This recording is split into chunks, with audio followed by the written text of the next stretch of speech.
Well, sleep eating is more or less what it sounds like. It's eating that happens at or around the time of sleep. And there are various types of sleep eating problems which can actually be quite disruptive for folks and are very much meriting consultation with a physician in order to figure out, what's going on. So let me tell you about a couple of different types of sleep eating problems that are out there. A type that I see with some frequency in my practice is called night eating syndrome.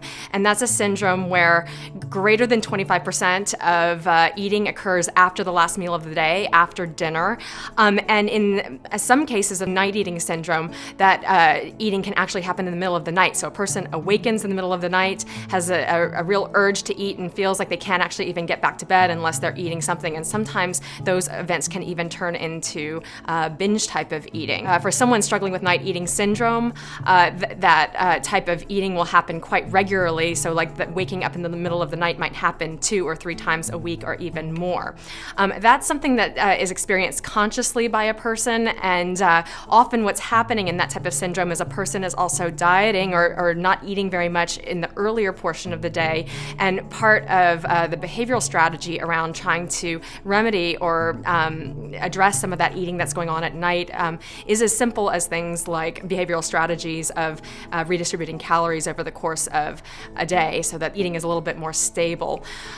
There's a different type of sleep eating problem that actually is a bit more like a sleepwalking syndrome, or is associated with sleepwalking, where a person gets up in the middle of the night, actually completely unconsciously or unaware that it's going on, may walk into the kitchen, may bump into things along the way, may even injure themselves, and then again, without being fully awake or alert at all, may start eating various amounts of food, even large amounts of food, and the person may not even know it's happening. They may not know on a given night that they've done it. They may not know for several nights until maybe they wake up on a given morning and they see food wrappers and other evidence that it's gone on. This can be a syndrome with medical ramifications because a person can be waking up repetitively in the middle of the night, eating out of their awareness, gaining weight, and not understanding the reasons why weight gain is occurring. So in any case, if these types of sleep eating problems are going on, consultation with some sort of mental health professional with experience in eating problems, or even in some cases, especially the types of sleep eating problems that are out of a person's awareness,